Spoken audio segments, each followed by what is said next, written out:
Hey, practice owners, welcome back to another edition of Coming Back Stronger. I'm really excited to have our guest on today, Lou Azzara, Dental Services Group.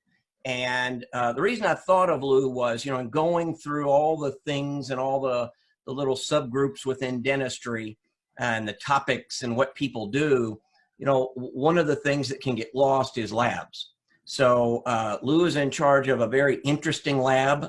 We've talked about them before and the evolution of the lab business. Lab can be your second or third highest expense. So it's a big deal, but it's a little more than just, how much is your crown, and your crown's $10 less than this guy's crown, especially in this post-COVID world. And what we wanted to talk about today is really sort of the evolution of dentistry and labs along with it. I know a lot of people listening, a lot of practice owners out there have used the same lab for 20 years. And, lab dentist relationships can sometimes be a little funky. It's one guy who, ran a lab in somebody's basement, now does their own thing, has a handful of docs.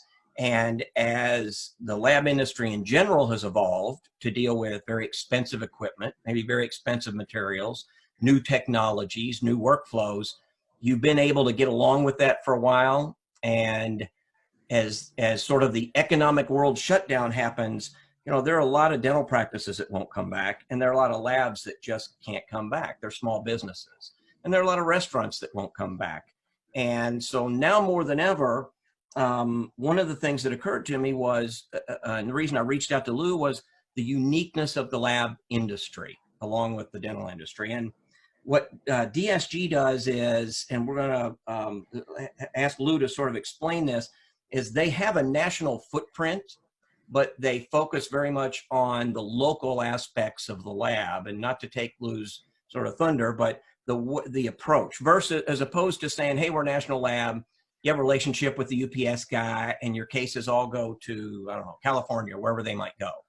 And if you call, it pops up on somebody's screen and your customer number 1126-3 and you're here, and, there's an impersonality to it. And one of the things I've been impressed with DSG that they do is they try to do both things very well. And that's what one of the things Lou and I are going to talk about is the technology components of that, the risk, your risk exposure as a practice owner that, your local lab guy just might not be able to address the way somebody with a national presence can. So that's kind of the idea today, is to understand the changing nature of labs, how they fit into your practice, and things you should really be looking at, whether you're doing them today or evolving through the end of 2020 in that relationship, and sort of how that works for a sole practitioner. So with that, Lou, how you doing?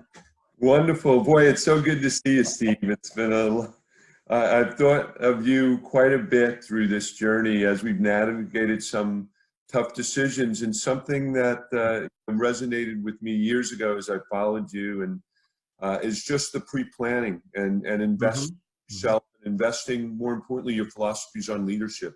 I think those are the things that made a big difference as we entered into really an unknown, day by day, hour by hour group of decisions we all had to make. Yeah, you were telling me beforehand, you guys actually started your first, involvement or decision-making jump-off point was in January, right? Yeah, the first call, and we do everything we can to be informed. The first call came to me on January 12th of what was going on in Asia and may impact global supply chains. Whether we work with Asia directly or indirectly, it influences everything throughout our country. Supplies, and you start to think of what the magnitude is. We were fortunate enough to get to the heads up then to pay attention to it. Never anticipated the degree of magnitude, but really it put us in a position that by January 26th, 27th, that we had a team, a business continuation planning team in place. We had built out what we felt would be the phases of this, again, not anticipating a mass shutdown in the US, but certainly impactful, and watched it throughout the week and before the Super Bowl to the dramatic events that occurred right on that Monday, as many businesses in Asia were shut down. Still in the U.S., business was robust. February was very good. And really, it was very good until about March 13th. We were at about 108% of our average, going over budget. So there was a lot of reasons not to do anything, Right. even though you started to see the signs in early March in Seattle, where we have a location. We actually brought that and minimized our workforce about March 6th, in spite of incoming, in spite of some of the things, and communicated to our clients in that area that we were looking, and we were concerned that we'd be able to do cases, in the following week, and what may happen after what we had seen happen throughout Asia and started to happen in certain areas of Europe, and started to rearrange our workflows proactively. And I have to tell you, Steve, at the moment, that time, that's a gut check, right? That you do something around a corner, but safety's first. We need a strong and healthy workforce to be able to serve and do the things that we wanted to have. And we all know by about March 16th, as we started to see our incoming go down. It was down about 9% from our averages, or normal averages. By the end of that week, it was down about 60%. So the impact had already started to take hold, and yet a lot of areas were not shut down. At the low point, about the first week in April, we were 90% less than our normal incoming revenue. So in a matter of days, really no more than a couple of weeks, the landscape had dramatically changed. And I think what's interesting about what you do, I wrote down here, we were talking ahead of time, you have 41 sites in 26 states. So this isn't like, you have a giant lab in Orlando, which, by the way, I'm jealous. You get to quarantine in Orlando. I get to quarantine in, Louisville.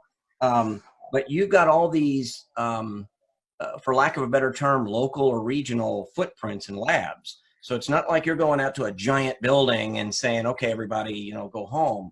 You have, you keep your operations very localized, but as DSG, you still manage the big stuff that maybe a local lab just can't. Things like this, things like how do we manage shutdowns? How do we manage, I didn't even think of supply chain, but, there are ships right now sitting off the coast of New York and Los Angeles that, are full of stuff we need. Labs need that can't get to them. So, if I'm, so a lot of people who might be listening right now, a lot of practice owners, it's probably a good conversation to have if you're dealing with a small local lab guy. And labs are much like dental practices, Lou. 86% of dental practices are owned by a sole practitioner, the dentist. Labs have typically been, I know I read at one time, like the average size of a lab, this was 15 years ago or so, was 2.3 people. It was the owner, a helper, and maybe a driver, or, it's a cottage business, which was fine until something like this comes along. And then, your exposure to risk, your ability to get supplies, these little things that we took for granted are now big things in the disruption of getting back up and going, right? Oh boy, and I think having a network, we've always, and that hybrid approach, I'd love to share with you, but it really gets highlighted in situations like this. In Seattle, Northern California, shortly thereafter, we were able to accommodate that because there was still live cases that needed to be done. There's still patients that had expectations, and being able to balance those and the capacity that we needed there in Seattle. Make sure that we kept people safe and that already taking precautions with pickup and delivery, the proper gear, knowing what we had seen, but also have the ability to have a milling center in Kansas that was never impacted throughout the entire process, that if there were emergency procedures or cases that needed to be done, that we could have access to it in the worst of times, it really, you appreciate it, but also in traditional day-to-day business. You know, to be able to build a sleep manufacturing site in our network where you couldn't do that on a local level. Right, right. We have an FDA approved and toggle through a lot of the things that you need, for instance. So I think in both instances, having the ability to deliver locally, the high touch, being able to recognize the preferences by practice in the community, being a part of the framework within that community, the educational framework. Also having the redundancy that you just can't do. And unfortunately, many of our local sites probably wouldn't have made it through an event like this without the backing and support. Right. And we're in a position now where we can look to expand that footprint. You know, thanks to the opportunities that are in the marketplace. And you know, that's a good point you bring up. We've talked about this before, the things that come along with that national presence. And you know, a lot of times in dentistry, you know, we get all hung up on corporate dentistry and the size and the scale, and DSOs are taking over the world, and you know, and like we talked ahead of time, they represent 3% of the dental market right now, over 50 docs, and under 50 to about 3 is 11%. That's it. So, but there are good that comes with that, and in this case, you know, if you're a sole practitioner, it may be nice to be part of a group, whether it's a small group or a big group. The benefits that can come with that are things like, you know, we didn't talk about coronavirus before, but things like digital technology. You know, small labs, those are expensive machines. I mean, they're, you know, it's a lot to bring that in. Or as you said, things like sleep devices, those require FDA approval for every one, and there are 400 or whatever. A local lab just can't do that. I mean, they can't do that. But if that local lab is part of a network of 41, it makes sense for you guys to handle those things up here, but let the local operations kind of handle that piece of the relationship.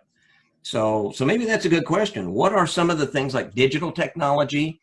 That's what I wrote down when you said that, and I wrote touchless. And what occurred to me, Lou, is, you know, TV we watch now, even Domino's, I think it is, they deliver a pizza now. I don't think they call it touchless, but it might be like a no-touch pizza. So you've got all these protocols and processes that show up without touching without your pizza. Digital technology kind of does that. A digital wand or digital scans really are something that have already, you know, you can't get a coronavirus from a computer file. Are those things, do you see that as something that's going to change post-COVID? Things like digital workflows, digital impressions, digital manufacturing, things that you can do at the national scale that local labs it's really too financially difficult to do? Yeah, I think there's a number of trends that'll emerge that are new. There's a number of trends like innovative digital workflows that are just going to be fast forwarded. What we may have experienced 4 years from now under normal circumstances when we're busy, you know, executing on today's current world are going to happen this year and into early next year. Yeah. You know, for a lot of different reasons, policy, safety, the fact that we can, you know, and that we're investing. We've been off the field to some extent, and we had an opportunity to invest in moving forward in progress and take a lot of the steps, make a lot of the changes that you always wanted to do. And the sets up, it's the right way, it's the right path. But I'd like to tie it into that local field, because there's no way to unravel the intimacy and the personal of dentistry.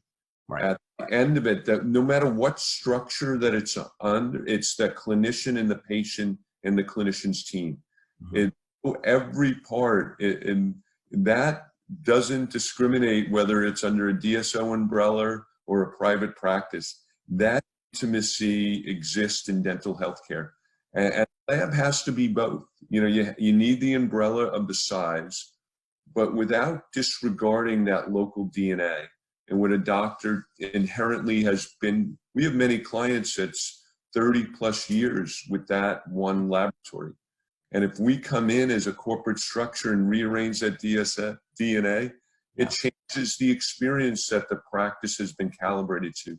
So yeah, really sensitive to both dimensions, you know, the ability and the desire that, and we're in a world that is digital driven. It can be better, but it's a journey to experience the improvement. And I think one of the first changes we're going to see is there's been a lot of purchases of iOS scanners of different types and brands. Mm-hmm. Utilization has been relatively low in our industry. Right. I think that utilization is going to creep up, but it's going to take a better experience. Doctors are probably going to invest in, how do I recognize the benefits, quicker turnaround time, lower remake, help me recognize, help our team recognize when this is going to work. So one of the things that you're going to see on Fast Forward is a lot more real-time consultation. In the pre-COVID world, it's not uncommon and probably would have lasted for years to come that we get an impression or even a scan and you get it a couple hours later or the next day, then you look at it the next day, then you're making a phone call. That is going to be eradicated. What you're going to see, I know on our side, is that file is going to go to people that are well trained, and they're going to be surrounded with artificial intelligence to be able to diagnose that file and understand what the doctor's preferences are, what the vision they have for that restoration, denture, or bridge or implant, and almost in real time. It will become real time within shorter real time. Give a very quick diagnosis of additional work that areas that are compromised, things that may have taken days to be notified with, that we to be able to do it while the patient's in the chair.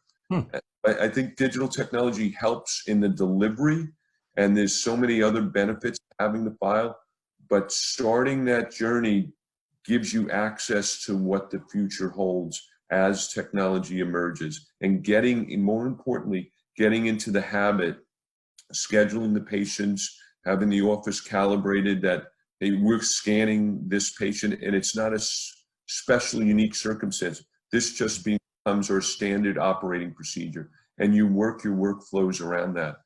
So for us, I think that'll be one of the most macro dramatic changes, but getting there requires that scan first.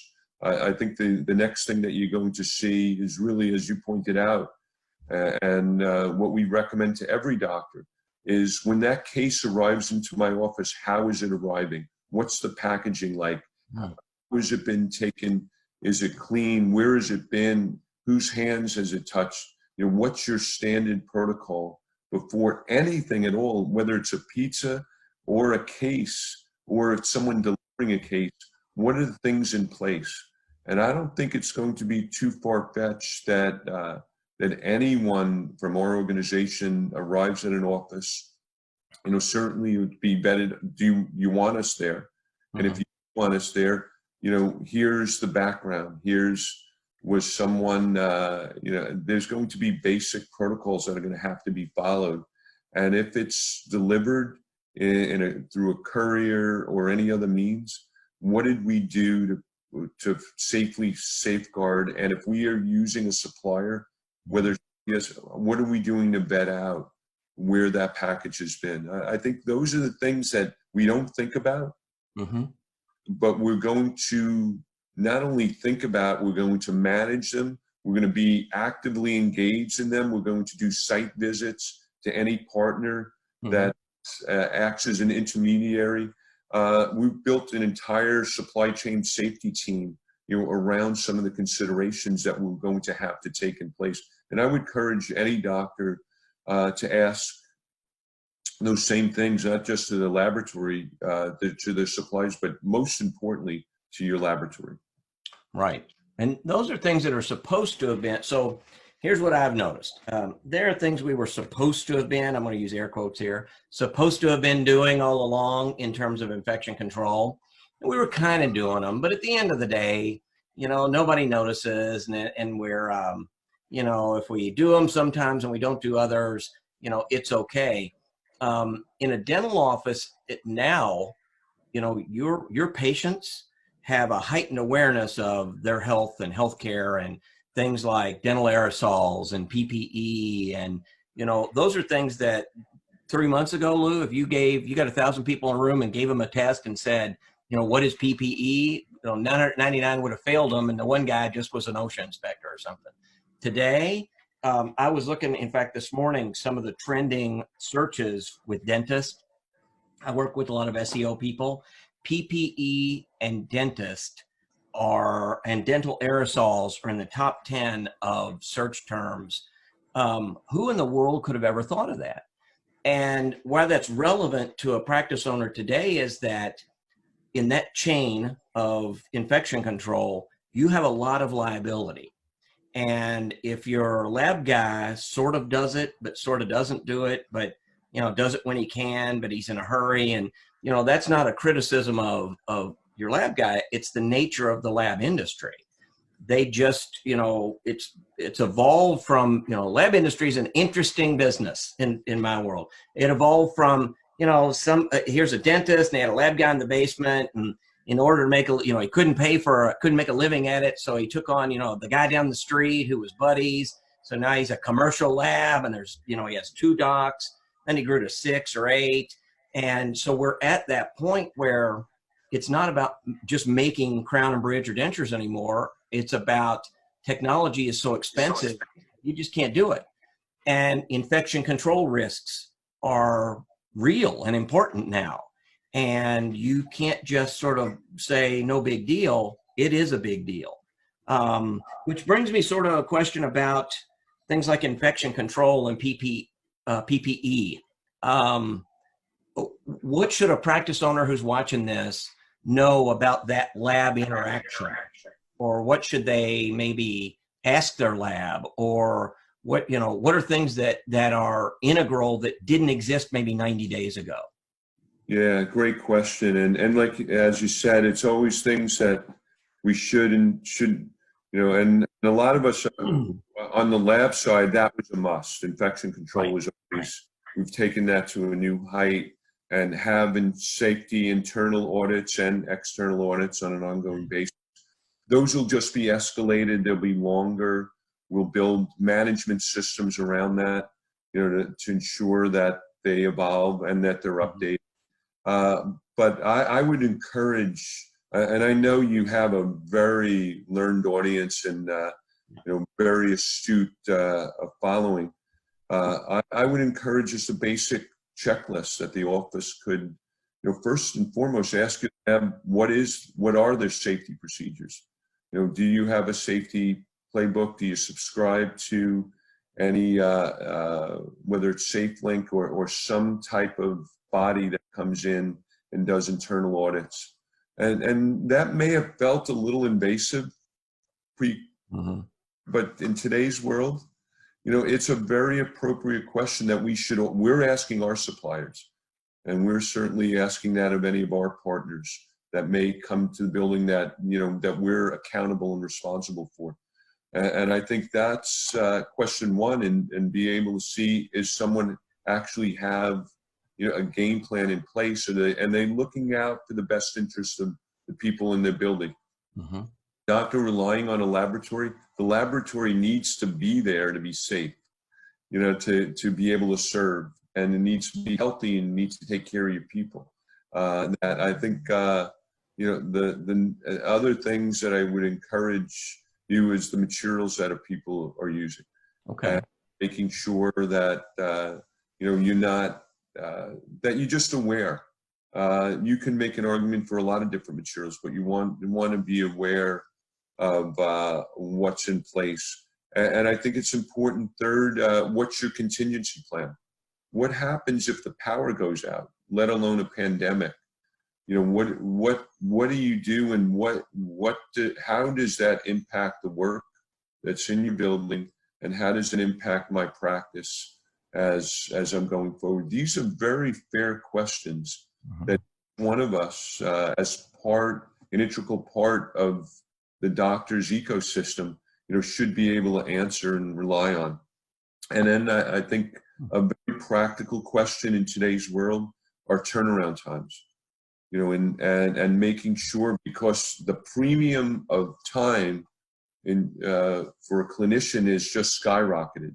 If you look at some of the scheduling requirements and some of the sterilization requirements inside of every office, boy, that could dampen productivity 20+%. And I'm sure you have that dialed in and calculated.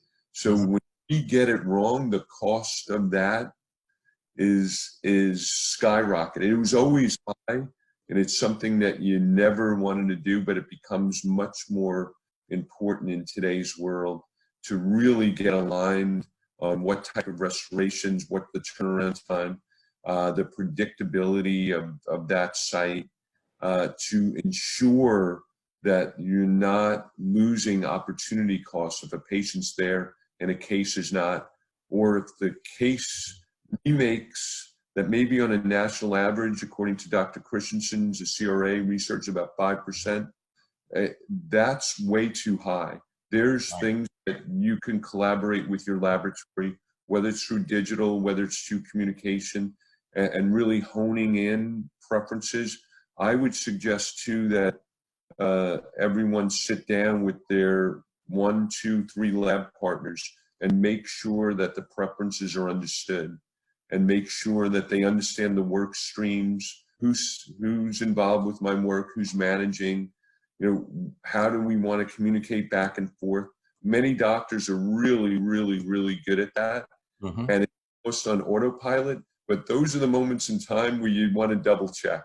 Right. We think it's taken care of, but just get on one extra call, extra meeting, an investment of 40 minutes of your time, I think can go a long way and avoid, a bigger loss of an opportunity and direct costs. Two things jumped out at me when you were saying that I made a note here. One is what we're doing right now is Zoom. In the past, if you wanted you had a difficult case, you had something on, or if you were getting ready to prep and you had a question or any of the things that come about, and you pick up the phone and call the lab, and you can't get a hold of them, so you leave a message and they call you back and you're with the patient, so you get this sort of phone play going on. With digital, which dental practices are adopting at an explosive rate. Good friend of mine runs a company that is all about teledentistry, and his business has grown like 500% in the past month, just because doctors are figuring out, number one, this works, and it's not, you don't have to take 2 years of computer programming to learn how to do Zoom. Even my dad, Lou, lives in South Florida, lives in Fort Myers. Okay, and great. I tease with my brother because his sister, my aunt, I said, you have to take Aunt Betty and I'll take Dad. So we taught them how to do Zoom. And it took about 3 one-hour sessions on a phone, which the first one you do, you have to visualize what they're doing. So, because they're on an iPad, in fact, both of them. And you have to say, no, here's this thing here, push this button. So we finally got it going, and they fought it and didn't want to do it, and it was too complicated. But once we did it one time, Lou, one time, now it's, can we do this every Sunday? So we have nieces, nephews, grandkids all over the country, and I have kids scattered all over the world. They get on, and there's, it looks like a giant Brady Bunch, like 20, 25 people. I love that. Yeah. My niece, said, hey, look, I got engaged, and another niece lives in Orlando and works at Disney and is, going back. So she walked outside and showed us. But once you got over the fear of that technology, you suddenly start seeing ways to use it. And now, and I think that's happening in dentistry with exactly what we're doing here. So I don't know what it looks like 3 years from now, but I have this feeling Zoom or this kind of an interaction will be a critical part of lab dentist communications. The other thing that jumped out at me was, and you know, we're not here to sell digital impression wands or anything, and it's part of the thing, part of the just conversation. But you know, a digital impression, for docs who don't know, it's like an intraoral camera, but it takes a 3D image that you can then send to the lab, and they create a crown. There's no physical impression. There's nothing to box up or wrap up. There's nothing to touch. There's nothing to, you know, spray cavicide in and get, you know, blood out of. And not only that, but it gets to your lab instantly and free, corona free. You know, there's no, you know, nobody touches anything. It's a digital picture on the screen. Those seem like two things that would save time, money, and enhance the relationship. Are those things you guys are seeing on the back end that, you know, you're investing? Absolutely. Absolutely. We've seen escalation. In fact, we were receiving, it was about 22% of our work were coming through a digital scan. You know, during the last couple of weeks as states have opened up, it's closer to 40%. Oh, wow. Okay. I'll bet a smaller number as we come up, but I'll keep you posted and your team posted on that and how that changes. And I think, Steve, this goes back to a basic premise, as you've always said about leadership and the philosophy and owning the practice and the things that you do. I think digital technology, much like the example you shared with your dad and Aunt, that you have to work through it. Yeah. It actually, you don't get it and all of a sudden you're better. And in a pre-COVID world, we didn't have time. Right. In this world, you don't have time not to get better. And maybe you don't recognize, maybe it does take longer to start with. Maybe you can't do it on every case and it's a little cumbersome, but it's worth building the equity. And if you think about it, there hasn't been a lot of changes in basic impression of what you can get from a lab experience. We can get marginally better at getting better trained, better understanding. But digital technology 4 short years ago was just a scan. We got a scan. It was hard to manipulate. Got it a little quicker. The benefits were okay, but was it worth $30,000, $40,000 investment? I think it was, in the form that it helped someone build the habit, because when you build a habit, now every advancement, every addition of artificial intelligence, every diagnostic tool, you already have the habit to access. You're just getting the upgrade. If you're building the habit now, that road is now you're learning multiple facets of the technology and trying to incorporate some of the more advancements. So I would encourage, and this is a big part with any technology adaptation. I'm fortunate enough to, one of my associates is a PhD in that lane and keeps us focused on understanding that you just have to build that baseline to take advantage. And we're going to see that with Zoom. We fully anticipate Zoom or Microsoft Teams or some of the other various tools out there that we're going to be having these conversations. We expect doctors are going to want to see actually more. Not many people would visit our labs. We're already seeing a lot of requests for video visits. If they could access, there'll be things that we always wanted to do when we could, that we actually do as we navigate how to use this type of communication. And I think you're going to see a much more robust, much more transparent world and a much more effective world. We're going to get rid of all of the noise that causes remakes, it causes in communication because of conversations that we're able to have like this. Yeah, so when you say digital workflow, that's part of it. The workflow would be from, say, the patient, you know, prep date, to the impression material, to the boxing it up, to the paperwork you stick in, which that's a whole other thing. Paperless, touchless paper. I mean, that is a super, super hot item in dentistry right now. And so maybe that's a good question or topic, is interacting with your lab in that way. I have to assume that you're doing a lot of, again, online ways for a doc to communicate that, you know, a year or two or three, I mean, you're looking down the road saying 5 years, you know, we'll integrate a little bit. But as of today, paper's a hot item. I mean, when somebody walks into your dental office, when a prospective new patient walks in, their radar for, you know, I mean, Lou, in 90 days, everybody's an expert on how long a virus lives on a Formica countertop and a paper bag and, you know, the sofa in the reception area. I know docs who are getting rid of anything cloth and anything paper.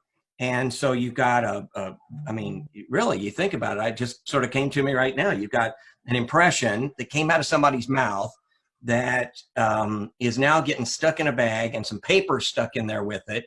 Now we're putting it in a box and handing it to a UPS guy, and it goes back and forth. I mean, there are 1,000 ways that, you know, that a patient is going to see to transfer a virus. So the more you can eliminate those, the more your patient base is, you know, you keep happy patients. Is that like, so workflow and digital workflow, those are things you guys have to deal with that, you know, practice owners probably never gave a second thought to. Right. A lot of the lab, really 90 plus pre-COVID, were put into a digital workflow. Yeah. Whether we received an analog and you know, driving to make that 100%. A lot of it, for the reasons that you mentioned, just efficiencies. Now we have new motivations and sensitivity. And in addition, it gives us the ability to expert share.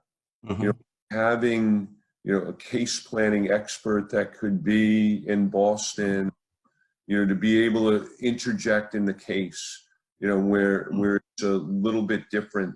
When it's digitized, you have that ability to do that. You have the imagery, you have all the diagnostic tools, you can lay in artificial intelligence that helps you, you know, pre-calibrate where you're going and give the proper design protocols and point out any concerns that you have. So the world we're morphing into in this regard is going to give a lot more benefits overall to our clients and the patients that they serve, and I think make a more efficient chain.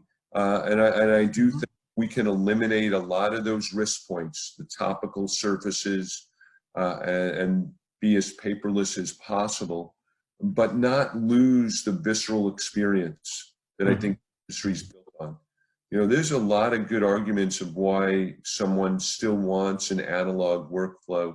They're familiar with it. And you have a lot of your audience that built a heck of a practice before the word digital ever emerged. Mm-hmm. And to their credit, they fought through and really muscled through to build those, and may not find the necessity at this point. Why am I advanced?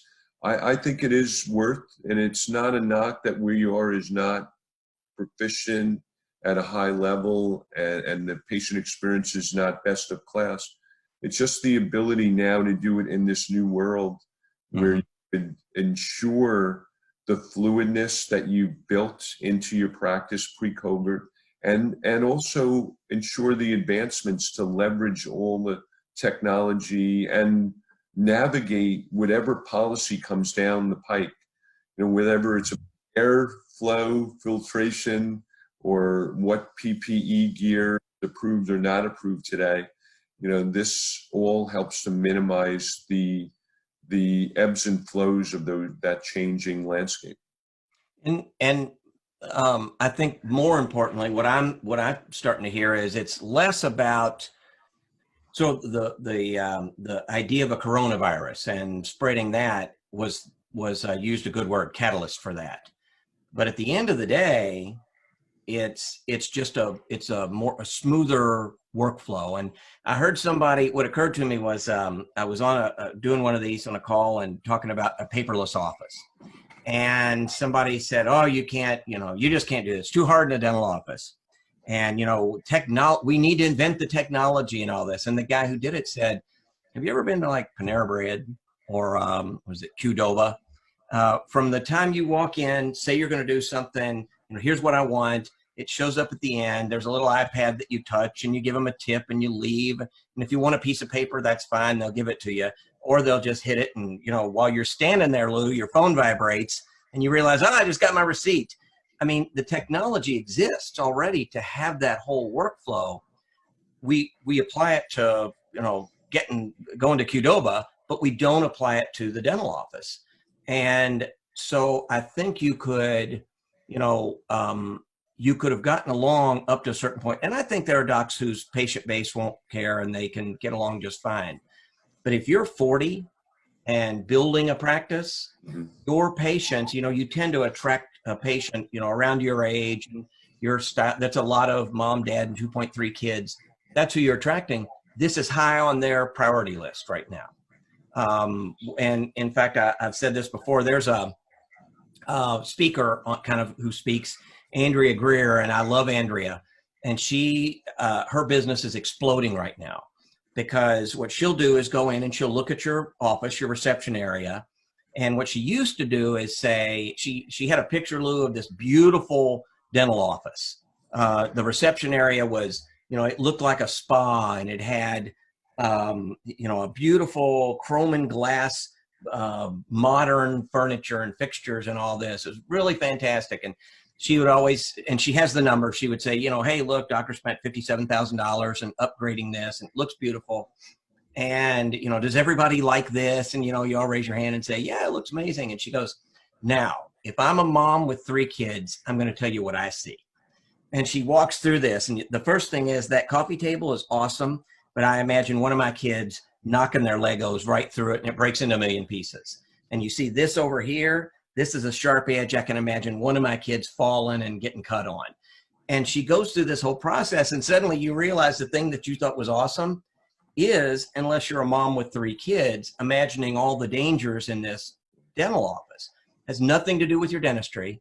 It has to do with the comfort zone of bringing 3 kids into that. I think that same thing applies going forward, where patients walk in and say, that's where I can, you know, where COVID transfers. I'm touching a piece of paper. And it's not about the virus as much on the back end as it is, it becomes a faster, smoother process, a comfort place for your patients. They can walk in and say, okay, I don't have to worry. They're on top of it. Digital impression wands, I think, have to be, you know, I'm trying to think of something that doesn't sound corny, like a cool thing. But if you explain to your patient, listen, this is why we use these. You know, the old way we used to do it, you could transfer a lot of virus and germs and whatever, but we use this, you know, because we can't. But on the back end, again, it gets to the lab instant and free. And like you just said, you can click a button and be talking to a, I forget what you just said, like a lab person on the back end who can, area expert. Yeah, they can consult on the case like right then, right? Yeah. I mean, you know, versus again trying to get your lab person. So those are functional things that save, as a practice owner, save me money, save me time, create a better result, but I just have to adopt it. So anything else, and again, back to the local versus national, that's hard for a local lab person to do. That's hard for somebody with a, you know, 3-person operation to integrate all that. But your network, a lot of local area labs can adopt it, and we encourage they should. Mm-hmm. The big difference, and I think one of the things that we took away from this, that if you've been through a hurricane or a national disaster, you quickly realize what you want most is decision options. Like you want versatility, you want agility to make decisions, you know, based on unknown. So back to that Seattle example, you know, as that hit and quickly, you know, shut down, you know, a digital file could be moved anywhere. The doctor could choose to move it to another lab. We have the versatility of keeping that case in a workflow where you don't have that when you have a physical. There's the storage ability. There's the ability to, you know, to look at what was done in the past. That's very, very powerful. And we encourage your audience too to sit down before a patient comes in. Sit down with your lab with the previous scans and review what you had seen. And maybe there's things that could be addressed. And then the post-scan, and over time you get to see the evolution. A lot of the technologies now have time lapse that give you the ability to do that in a much more scientific way. But equally as importantly, we want choices.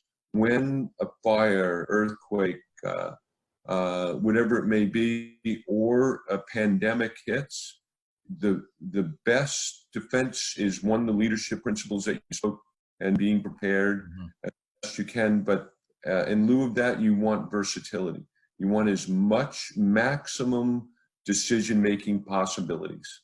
When you're left with one choice and that choice is not so good, getting a case from a lab that had a cluster or something, you don't have choice. Starting off with a digital workflow, or ensuring that your lab gets it into a digital workflow, if it does come to them in analog, as quickly as possible, ensures their versatility and ensures your versatility, and ensures that you have multiple options to choose from if you're hit. I know on the back end too, and we had written down here, you said healthcare, and I want to make sure we covered that before we ran out of time. Sleep is big in dentistry right now. And one of the things that I've watched in the past, say 90 days, is docs who knew a little bit about sleep are now all in. And they've spent, tons of hours, and they're coming out of this ready to do it. And there are, I think you probably know better than me, somebody had told me there are over 420 devices, sleep devices.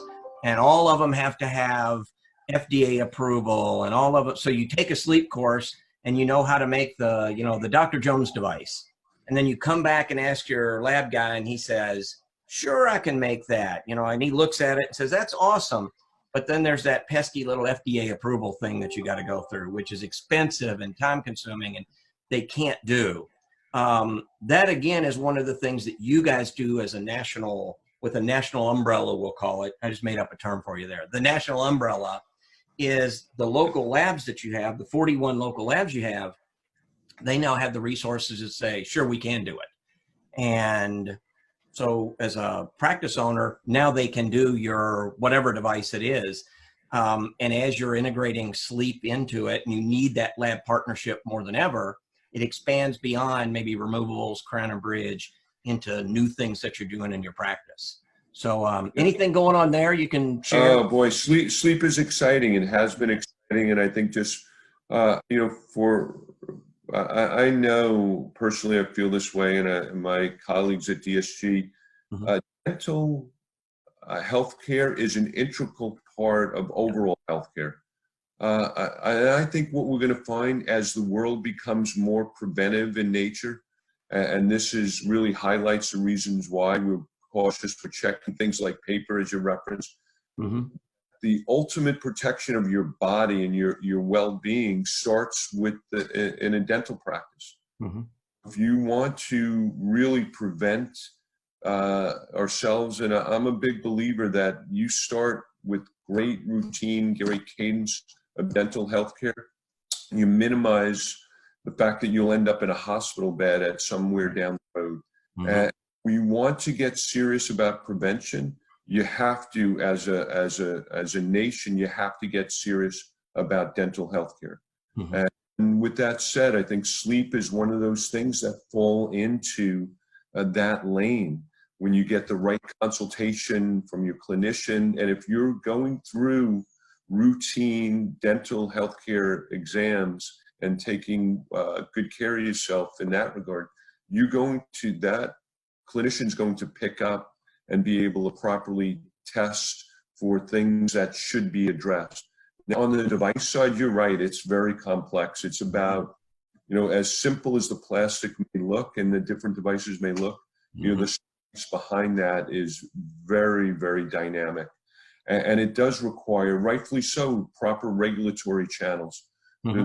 There's a number of good companies that do that. We, given a network, you're right, we wouldn't be able to set up an FDA site in every one of our sites across the country. But we do comply and are registered. We make devices directly And we leverage partnership channels.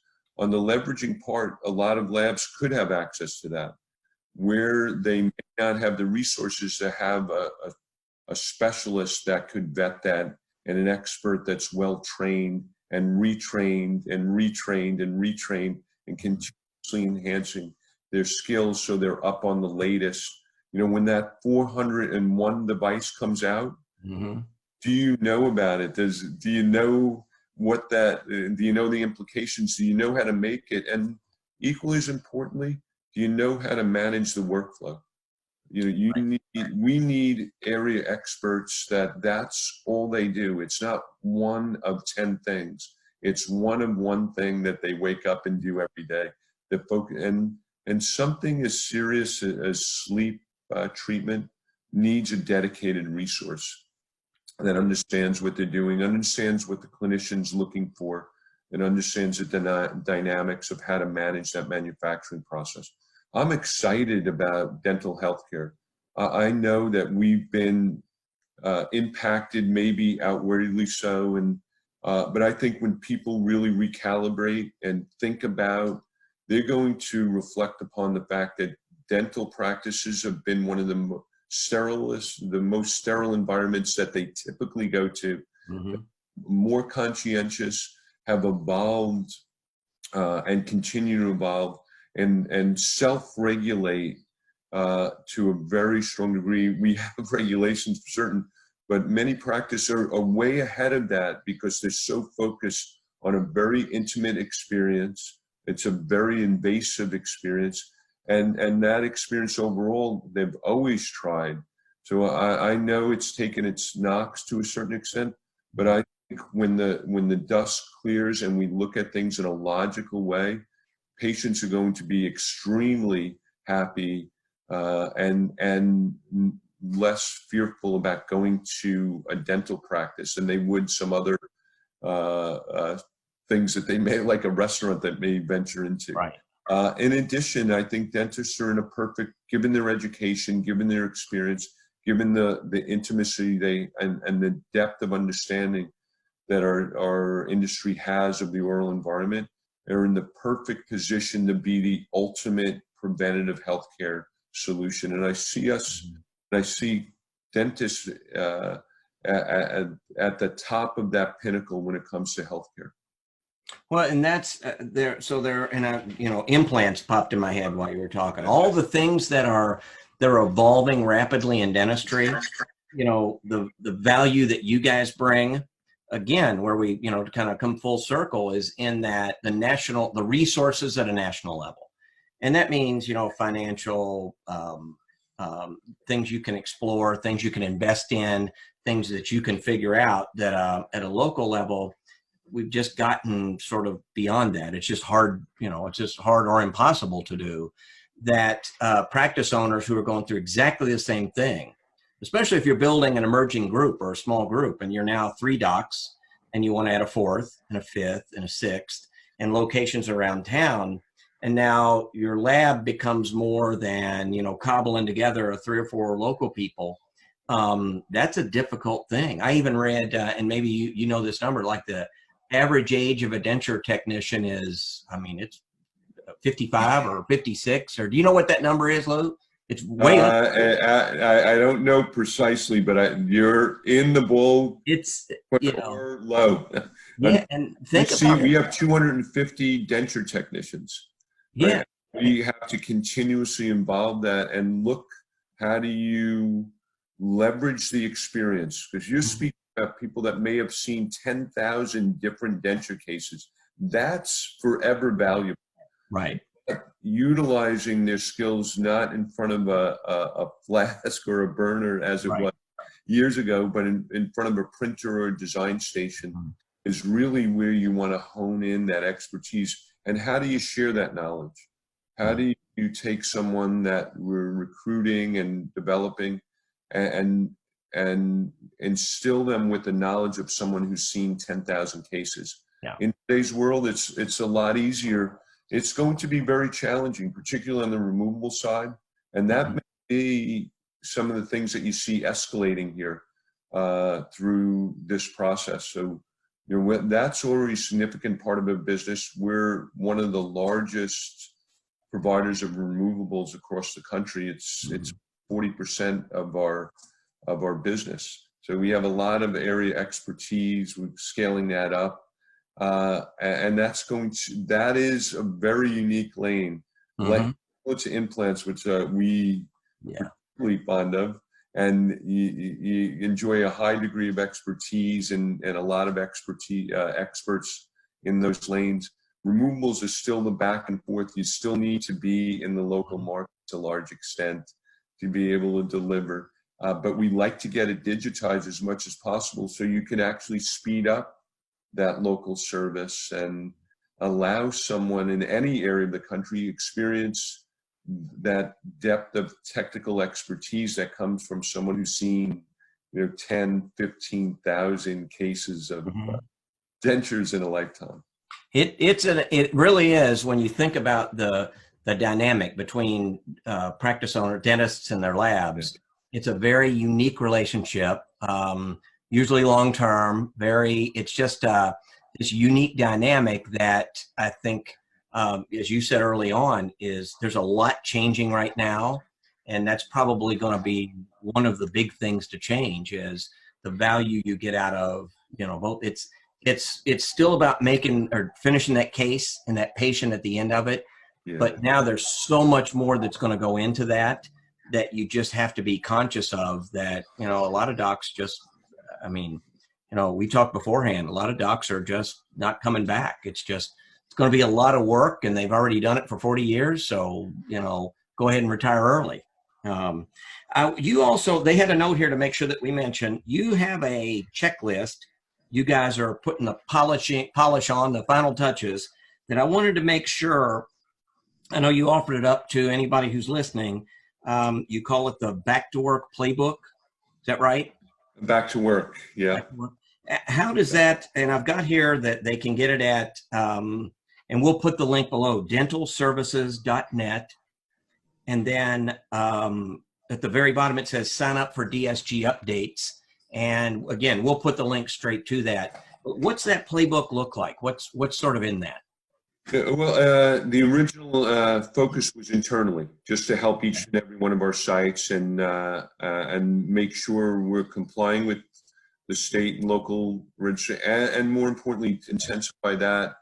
The biggest thing, and Steve, throughout this whole journey, and this will continue on perpetuity, is keeping people safe. Yeah.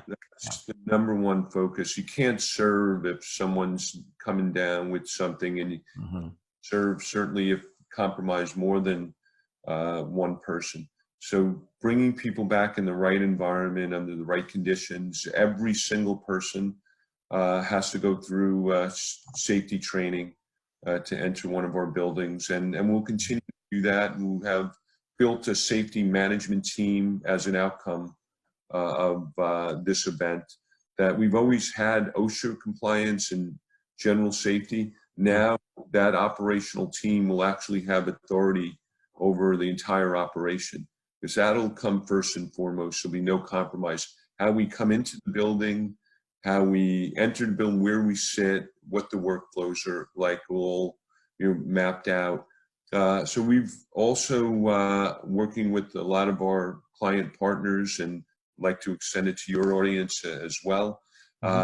Just a basic checklist of what to ask your lab, and some of it we touched on, like, do you have a safety plan, the contingency plan, some practical things like turn times and how to integrate, and also some whatever knowledge and updates that we can share. We are on an everyday mission to scour the country, the CDC, every valid source, to get the latest updates from county, city, to states, to federal. More than happy to share those sources.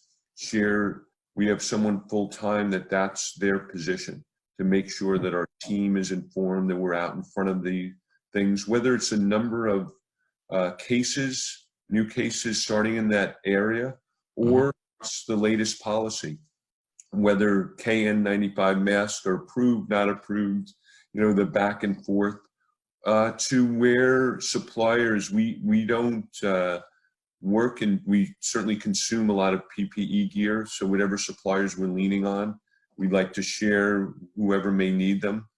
We don't broker in that, but we also be more than happy to serve as logistic support for any of your practices that may need access to that, and make sure that they know who's bought. And we'll also, you're very conscious of things that there's been a lot of black market and a lot of things that have fallen short, that if we're aware of that, we'll make sure people are updated. Whatever we can do to share in the dental community and make sure that maybe some of the mistakes that we've made that we learn from, and some of the things that we're doing proactively that we're also engaged with and being able to share, and vice versa. We always love sources like you to get insight of what we should be doing and modeling for practices to have the biggest and most positive impact on each and every practice that we can serve.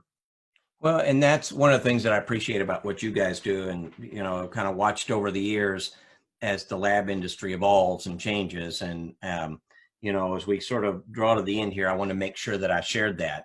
And what I think is impressive is how you still keep, I think it came through very clearly today, that personal sort of ground level relationship that a doc and their lab, their lab tech or their lab owner has between the two, but bringing those resources that they couldn't do otherwise. And that comes through. It can, in the sound of it, I'm working with the national lab, can seem very impersonal. Again, your relationship is with the FedEx or UPS guy.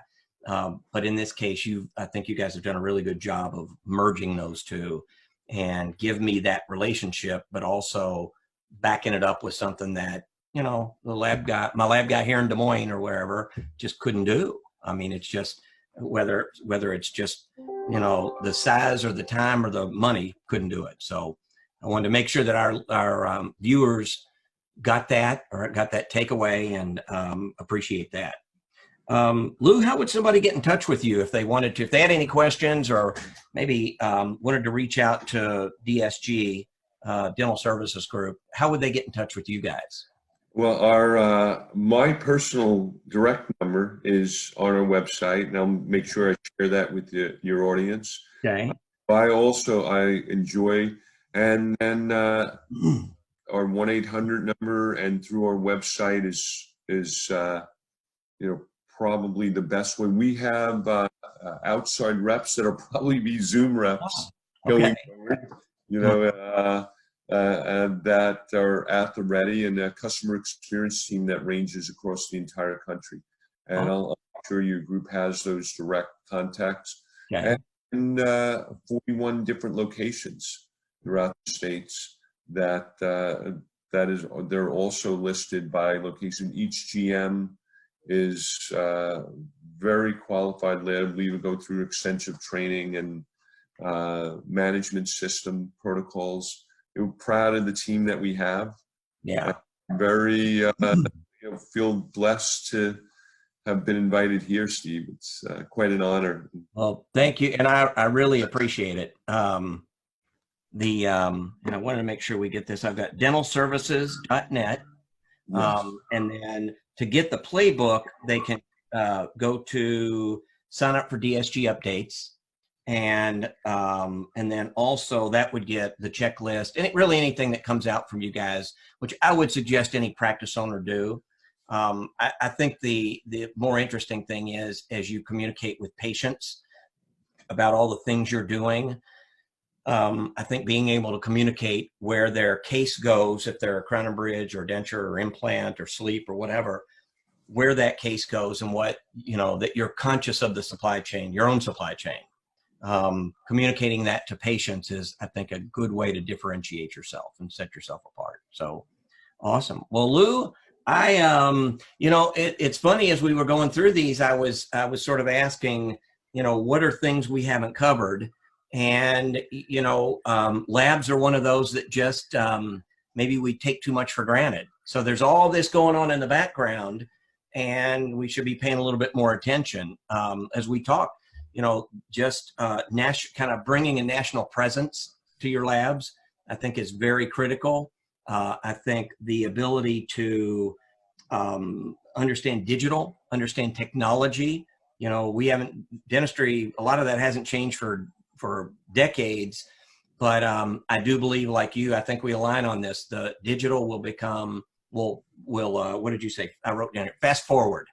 That 5 years we were going to, your time frame was, this year, then next year, then next year. And I think that scrunched down to, what do they say? Necessity is the mother of invention.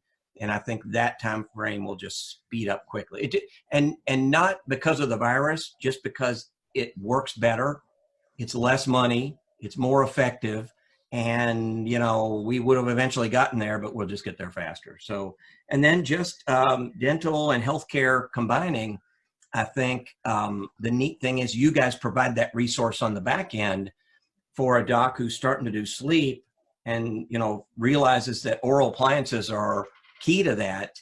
And you've got to find somebody to help and support you with that. And, again, nationally, you can do that where maybe my local lab couldn't or can't. So appreciate you sharing that. Well, with that, anything we've forgotten, anything I missed that we didn't cover? We covered a lot of ground. Boy, there's always things that I know you have some of the best thoughts and perspective. I enjoy reading, listening to you, and get a lot of enrichment out of how you expand my ability to look at things. So I enjoy that. I welcome anything. There's plenty of things to go down, lanes to go down, and look forward to the opportunity for more engagements and to enrich your audience the way you've enriched us. So thank you, Steve. Well, it is a good time to step back and evaluate a lot of your processes in your office. And certainly the lab component is, as we said at the beginning, it can be your second or third largest expense and key to your success. And it's, especially now, it's gotten a lot bigger than just, getting your cases back. They do okay, they drop in, they get back kind of on time. It can become critical. And the risk exposure that nobody really thought about 90 days ago can be very critical to practice success, certainly patient perceptions, and a lot more critical to your practice than it has been. So I appreciate you sharing all of that. Yeah, Steve, on that point, just one thing I want to throw out there, that you speak about the percentage of monetary, and that's easy to calculate. It's a hard number. One of the things that it's recommend is looking at your time allocation. Things when you look at your vendor partners, and whether it's education, whether it's time with your lab, what the game plan is, and what we do this internally, what we'd like in a perfect world to spend time on, and then actually what are we spending time on? Right. A lab, if lab is 6, maybe 10, sometimes 15% of your spend, and maybe it's 20% of your time, the dialogue. But when it starts getting 40% of your time, there's a problem. And when it starts getting less than 5% of your time, maybe it's time to check in. Yeah. But I would just suggest that as disciplined as we are as financial ratios and operating ratios, be equally as disciplined with our time ratios. Yeah. Yeah. Well, very well said. And I think a lot of docs who are listening to this, they're so focused on all these other things that are, key to financial and team and all of that. And this is something that can, come back to bite them a week or two from now that they wish they'd have thought of. So appreciate you doing that. So Lou Azzara, Dental Services Group, DSG. And we'll put the links below for how to get in touch and to get the Back to Work playbook. But appreciate you coming on. And practice owners, any questions, anything that we didn't answer here, feel free to reach out to us at theprofitabledentist.com, and we'll make sure we put you in touch or get you the resources you're asking for. So with that, we'll draw this one to a close. Lou, it's probably time to go out to the pool now in Orlando, right? Hey, that's right. Jump in. Water's warm. You got A it. little too warm. There you go. Practice owners, thanks for tuning in. And Thank till you, next everybody. time, we'll see you coming back stronger.